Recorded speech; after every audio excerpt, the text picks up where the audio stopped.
Welcome. Welcome to Tea Talk.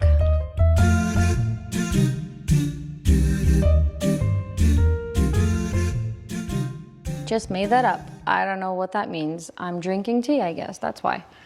As a mother of two girls, I have a 6 and a 3-year-old. I decided to do some reflection on motherhood and specifically the things that I've learned from motherhood and I'm still learning today because I'm not perfect. I remind myself of these things every day.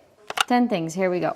First one is patience, of course. What I've noticed works the best for me is when I decide in advance to be okay when things are going much slower than I want them to go. Even getting into the car, whatever it may be.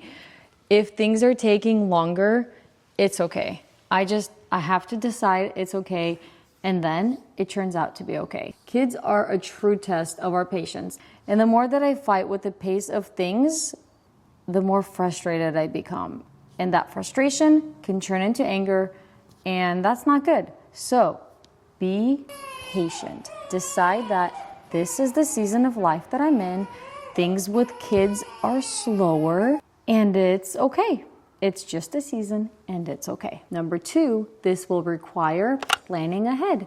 Plan ahead for your day. If you know you're gonna do certain things, give yourself a lot more time than you think that you need because everything is slower with kids, and that's just a fact. The third one is that little moments are a lot more important than I used to think. I didn't appreciate 10 minutes of reading a day or 5 minutes of asking questions or connecting like I do now. I really value connection, and I realize that our little moments throughout the day are really what make up relationship. And so, for example, 10 minutes of reading a day makes me slow down and connect with my kids. They like it and I like it, and they're like little stamps of love, that we impart into their hearts. Or like running outside with them, doing something random like kicking a ball. And I feel like kids, they build a trust with a parent that's willing to go down to their level of fun and just do silly fun things with them. Do something active with your kids, even if it's for a short time. So all those little moments, they really do add up. They're just like love stamps on their heart that they compile over the years, and they matter. Little moments that are intentional and are purposeful have a great impact on us and on our children. Number 4, never judge another mother for the way that she mothers her children. I've learned this the hard way. If you judge another parent, it'll come back to you and you will regret forever judging another parent because it's not a good thing, not a good place to be in. Just don't do it. Number 5, remember your values no matter where you are, and don't worry about what others will say or how they look at you. Keep your boundaries strong. Why? Because your boundaries protect your values. And if you have values, you will do whatever it takes to keep that value. And this is something I learned from my very good friend, Julie, and she has kids herself, but she said this phrase: if you don't have boundaries, then you don't have values. A person with true values will have boundaries in order to protect that. So no matter what it looks like to other parents or to people around, don't worry about what they will think. Who cares? Just who cares? Number 6, ask questions and always have an open ear for your children when they're trying to explain something or ask you something, because if you or I don't have an open ear for our children, guess what? They're going to find an open ear somewhere out there in the world. And do I want my kid to trust another stranger because they have an open ear? Of course not. I want to have the closest relationship with my kids.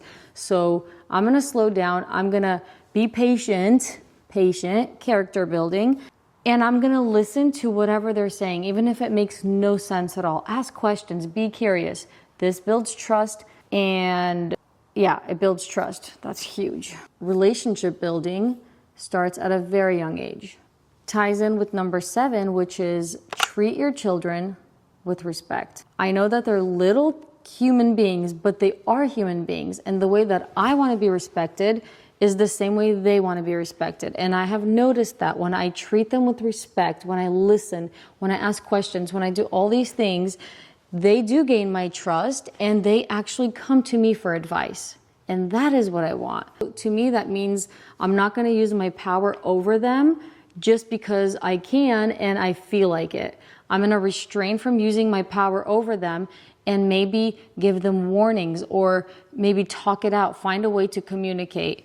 And I think that is very powerful. Also very trust building. This one also ties in with this one. Number 8, don't punish your children without a warning. I used to do that. I have learned that it does not work very well. Whenever I'd punish without a warning, there'd be lots of tension and there'd be a wall between me and my children or child. Now with 2 kids, I've learned that giving them a warning ahead of time, like if they do this on the 3rd time, this will be the consequence. It gives them a chance, an opportunity to make the right choice on their own. And guess what? That builds their confidence and it empowers them. They feel like I could do the right choice. I could do the right thing. And then when you praise them for that, ooh, that's like a cherry on top. So I try to do that as much as possible because I know my oldest daughter loves compliments.